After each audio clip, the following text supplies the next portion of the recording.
अगर ट्रेडिंग में कोई सबसे अच्छी स्ट्रेटजी है तो वह है ट्रेंड के साथ ट्रेड करना। और मैं भी ट्रेंड के साथ ट्रेड करना पसंद करता हूं। लेकिन हम सभी जानते हैं कि मार्केट में हमेशा ट्रेंडिंग मूवमेंट नहीं होती, बल्कि ज्यादातर समय लगभग 80% प्राइस साइडवेज रहती है। लेकिन जब प्राइस साइडवेज हो और हम ट्रेंड के साथ ट्रेडिंग करने वाली स्ट्रेटजी को फॉलो करते हैं तो हमारा बहुत ज्यादा नुकसान हो सकता है, क्योंकि हमें मार्केट की ऑर्डर स्टेट के बारे में जानकारी नहीं होती। मार्केट हमेशा एक ही स्टेट में नहीं रहती, बल्कि अपने स्टेटस को बदलती रहती है। जब मैं शुरू में प्राइस एक्शन सीख रहा था तो उस समय मेरे पास सिर्फ वही स्ट्रेटजी थी जो ट्रेंडिंग मार्केट में काम करती थी। लेकिन जब भी मार्केट साइडवेज में जाता तो मेरा स्टॉप लॉस हिट हो जाता और मुझे नुकसान होता। इसीलिए अगर आप डे ट्रेडिंग या स्कैल्पिंग करते हैं या करना चाहते हैं तो मार्केट की ऑर्डर स्टेट को समझना बहुत जरूरी है, क्योंकि जैसा कि मैंने बताया, खासकर इंट्राडे में मार्केट 80% समय साइडवे ही रहता है। मार्केट का सबसे पहला स्टेट होता है ट्रेंडिंग स्टेट। इसे दो प्रकार में बांटा जा सकता है, पहला स्ट्रॉन्ग ट्रेंड और दूसरा चैनल ट्रेंड, जिसे वाइड ट्रेंड भी कहते हैं। अगर आपको चार्ट्स पर इस तरह का ट्रेंड दिख रहा है तो यह एक स्ट्रॉन्ग डाउन ट्रेंड है। यहां आप साफ देख सकते हैं कि प्राइस लगातार नीचे गिर रही है। जब मार्केट में ट्रेंड स्ट्रॉन्ग होता है तो प्राइस छोटे छोटे रिट्रेसमेंट लेकर तेज मूवमेंट करता है, चाहे वह अप ट्रेंड हो या डाउन ट्रेंड। जब प्राइस अप ट्रेंड में होती है तो वह हायर हाई और हायर लो बनाते हुए ऊपर जाती है। जब प्राइस डाउन ट्रेंड में होती है तो वह लोअर हाई और लोअर लो बनाते हुए नीचे गिरती है। लेकिन इस केस में प्राइस डाउन ट्रेंड में है, जहां आपको साफ दिख रहा है कि लोअर हाई और लोअर लो बन रहे हैं, यानी प्राइस लगातार नीचे की तरफ जा रही है। इस सिचुएशन में आपको बहुत स्ट्रांग तरीके से ट्रेंड को फॉलो करना है। इसका मतलब है कि आपको वही स्ट्रेटजी अप्लाई करनी है जो ट्रेंडिंग मार्केट के लिए बनी होती है। क्योंकि प्राइस डाउन ट्रेंड में है, हमें यहां सिर्फ सेलिंग के लिए ही अपॉर्चुनिटी खोजनी है। इस एग्जाम्पल में मैंने 20 मूविंग एवरेज इंडिकेटर को अप्लाई किया है और आप देख सकते हैं कि जब भी प्राइस इस लाइन को टच करती है तो वह रिवर्स होकर वापस डाउन ट्रेंड कंटिन्यू करती है। यह दिखाता है कि प्राइस अभी भी स्ट्रॉन्ग डाउन ट्रेंड में है। अब हम दूसरे टाइप के ट्रेंड को समझते हैं, जिसे वाइड ट्रेंड या चैनल ट्रेंड कहा जाता है। जब डाउन ट्रेंड में प्राइस का रिट्रेसमेंट ज्यादा बड़ा हो जाता है तो हमें चार्ट पर इस तरह के चैनल देखने को मिलते हैं। इस केस में हम ऊपर के सभी रिवर्सल पॉइंट्स को कनेक्ट करके अपर ट्रेंड लाइन ड्रॉ कर सकते हैं और निचले रिवर्सल पॉइंट्स को कनेक्ट करके लोअर ट्रेंड लाइन बना सकते हैं। इस तरह के चैनल में हमारे पास बाइंग और सेलिंग दोनों की अपॉर्चुनिटी होती है। हम चैनल के लोअर रिवर्सल पॉइंट पर बाय पोजीशन में एंट्री कर सकते हैं और चैनल के अपर रिवर्सल पॉइंट पर सेल पोजीशन में एंट्री कर सकते हैं। हालांकि हमारे पास बाय और सेल दोनों की अपॉर्चुनिटी होती है, लेकिन अगर ज्यादा कंसिस्टेंटली ट्रेड जीतनी है तो हमें ट्रेंड के साथ ट्रेड करना होगा। जैसे कि इस केस में अगर प्राइस डाउन ट्रेंड चैनल में है तो सेल पोजीशन की ट्रेड्स लेने से ज्यादा प्रॉफिट होने के चांस होंगे।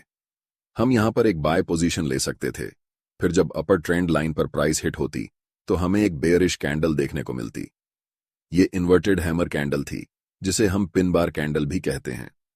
यहां पर हम सेल ट्रेड ले सकते थे।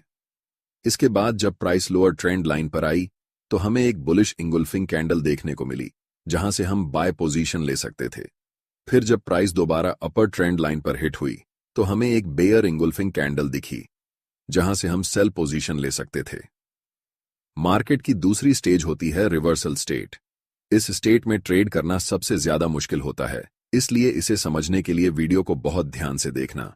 अगर आप मार्केट में नॉर्मली रिवर्सल ट्रेड करने जाएंगे तो 80% टाइम आपका स्टॉप लॉस हिट हो जाएगा। लेकिन आज मैं आपको एक ऐसी पॉइंट स्ट्रेटजी बताने वाला हूं जिससे आप कम से कम 50% टाइम सही ट्रेड ले पाएंगे। मार्केट में प्राइस कभी भी रैंडम मूव नहीं करता, उसे चाहिए होता है स्टॉप लॉस। अगर आपने नोकिया के पुराने फोन में स्नेक गेम खेला होगा तो आपको पता होगा कि स्नेक वहीं जाता है जहां उसका खाना होता है। इसी तरह मार्केट में भी प्राइस वहीं जाता है जहां स्टॉप लॉस होते हैं। अगर हम इसी चार्ट में सबसे रीसेंट लोअर लो को देखें तो लास्ट सेकंड लोअर लो सबसे नीचे बना हुआ है। इसका मतलब यह है कि यहां पर जिन लोगों ने बाय पोजीशन में एंट्री ली थी उन्होंने इस कैंडल को ब्रेकआउट समझकर अपना स्टॉप लॉस इसी लेवल पर रखा होगा। इसी वजह से यहां ब्रेकआउट फेल हुआ। मार्केट ने इन दोनों स्टॉप लॉस को हिट किया और जैसे ही इस प्राइस को ब्रेक किया, आप देख सकते हैं कि इसी पॉइंट से प्राइस रिवर्स हो गई। इसके पीछे एक और बड़ा कारण था। जब आप इसी चार्ट को बड़े टाइम फ्रेम में देखेंगे अभी यह 1 मिनट टाइम फ्रेम में है, लेकिन अगर इसे 3 मिनट टाइम फ्रेम में देखेंगे तो आपको दिखेगा कि प्राइस इसी लेवल से रिवर्स हो गई है। इसका मतलब यह है कि यह लेवल बहुत ज्यादा इंपॉर्टेंट था। जब कोई लेवल बार बार सर्वाइव करता है तो वह एक स्ट्रॉन्ग की लेवल बन जाता है। यही वजह थी कि जब अगली बार प्राइस इस लेवल पर आई तो यहीं से रिवर्स कर गई। इस जगह पर बाय पोजीशन लेने के लिए हमारे पास कई स्ट्रॉन्ग कंफर्मेशन थे। पहला यह कि यह एक इंपॉर्टेंट की लेवल था। दूसरा, यह 1 मिनट के टाइम फ्रेम पर स्टॉप लॉस हंटिंग हुई। हमेशा ध्यान रखना कि स्टॉप लॉस हंटिंग छोटे टाइम फ्रेम पर ज्यादा वैलिड होती है, जबकि बड़े टाइम फ्रेम पर की लेवल, सप्लाई और डिमांड जैसी चीजें ज्यादा इंपॉर्टेंट होती हैं। तीसरा, इस इंपॉर्टेंट ट्रेंड लाइन का ब्रेकआउट होना, और वह भी एक स्ट्रॉन्ग बुलिश कैंडलस्टिक पैटर्न के साथ। इन चारों कंफर्मेशन के बाद हम यहां पर बाय पोजीशन में एंट्री करते हैं। ट्रेड में एंट्री करने के लिए इस ब्रेकआउट कैंडल के हाई पर एक लाइन मार्क करनी होगी, और जब भी नेक्स्ट कैंडल इस लेवल को ब्रेक करेगी तब हमें बाय पोजीशन में एंट्री करनी है। स्टॉप लॉस नियरेस्ट लो पर होगा और टारगेट के लिए हम प्रीवियस की लेवल को रख सकते हैं। आप देख सकते हैं कि प्राइस यहां से हायर हाई बनाते हुए ऊपर की तरफ बढ़ती है और हमारा टारगेट हिट करता है। तीसरा और सबसे महत्वपूर्ण मार्केट स्टेट ब्रेकआउट स्टेट होता है। एक जरूरी बात, अगर आप चार्ट्स पर मल्टीपल इंडिकेटर्स का उपयोग करते हैं या एक साथ 4-5 चार्ट्स देखते हैं तो आपके पास ट्रेडिंग व्यू का प्रीमियम प्लान होना जरूरी होता है। इसका कॉस्ट 12,000 रुपये पर ईयर है।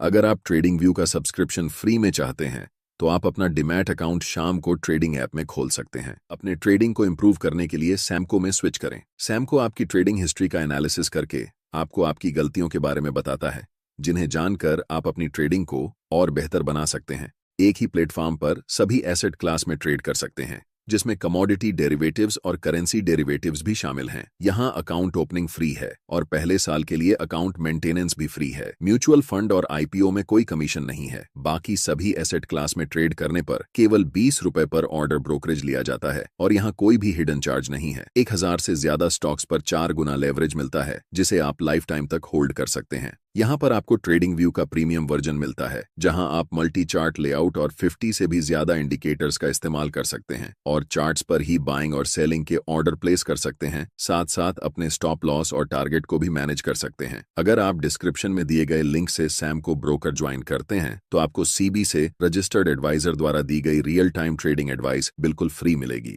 तीसरा और सबसे महत्वपूर्ण मार्केट स्टेट ब्रेकआउट स्टेट होता है। ब्रेकआउट ट्रेड्स में अक्सर बहुत अच्छे प्रॉफिट देखने को मिलते हैं, क्योंकि जब ब्रेकआउट होता है तो प्राइस में एक बड़ा मोमेंटम देखने को मिलता है। लेकिन छोटे टाइम फ्रेम पर इस मोमेंटम को कैप्चर करना आसान नहीं होता, क्योंकि वहां स्टॉप लॉस हंटिंग का प्रभाव ज्यादा होता है। इस वजह से कई बार नए ट्रेडर्स सिंपल ब्रेकआउट को देखकर ट्रेड में एंट्री ले लेते हैं, लेकिन उनका स्टॉप लॉस हिट हो जाता है। अगर हम स्क्रीन पर दिख रहे चार्ट को देखें तो यहां प्राइस एक स्ट्रॉन्ग कंसोलिडेशन जोन में फंसा हुआ था। हमेशा यह ध्यान रखना चाहिए कि कंसोलिडेशन जोन के अंदर ट्रेड नहीं लेना चाहिए, क्योंकि यहां मार्केट बार बार स्टॉप लॉस हंट करता है। जब हमें इस रेंज का पहला ब्रेकआउट मिला तो प्राइस ने एक रेड कैंडल बनाई और तुरंत रिवर्स हो गया। लेकिन जब असली ब्रेकआउट हुआ तो देखा जा सकता है कि कैंडल कितनी बड़ी बनी है। इस तरह की कैंडल में आमतौर पर रिटेलर एंट्री नहीं लेते, क्योंकि उन्हें लगता है कि स्टॉप लॉस बहुत बड़ा हो जाएगा और रिस्क रिवॉर्ड उनके फेवर में नहीं रहेगा। सही तरीके से एंट्री करने के लिए हमेशा रिट्रेसमेंट का इंतजार करना चाहिए। जब प्राइस वापस उसी लेवल तक आए जो पहले सपोर्ट था और अब रेजिस्टेंस बन चुका है, तभी हमें सही एंट्री मिलती है। इस चार्ट में हमें उस लेवल पर इन्वर्टेड हैमर कैंडल देखने को मिली, जो कि एक रिवर्सल कैंडलस्टिक पैटर्न होता है। इस कैंडल के लो पर एक लाइन मार्क की जाती है और जब अगली कैंडल इस लाइन को ब्रेक करती है तब सेल पोजीशन में एंट्री ली जाती है। इस तरह हमारी एंट्री बेहतर होती है, स्टॉप लॉस छोटा होता है और टारगेट बड़ा मिल सकता है। स्टॉप लॉस सेट करने के लिए रिवर्सल कैंडलस्टिक पैटर्न के ऊपर थोड़ा सा स्पेस देना चाहिए, ताकि मार्केट की वोलेटिलिटी के कारण स्टॉप लॉस जल्दी हिट ना हो। टारगेट के लिए पिछले महत्वपूर्ण लेवल्स को ध्यान में रखा जा सकता है। अगर इस पूरे प्रोसेस को सही से फॉलो किया जाए तो ट्रेडिंग में सफलता की संभावना बढ़ जाती है। इस चार्ट में भी देखा जा सकता है कि प्राइस ने लोअर लो और लोअर हाई बनाते हुए हमारा टारगेट हिट कर दिया।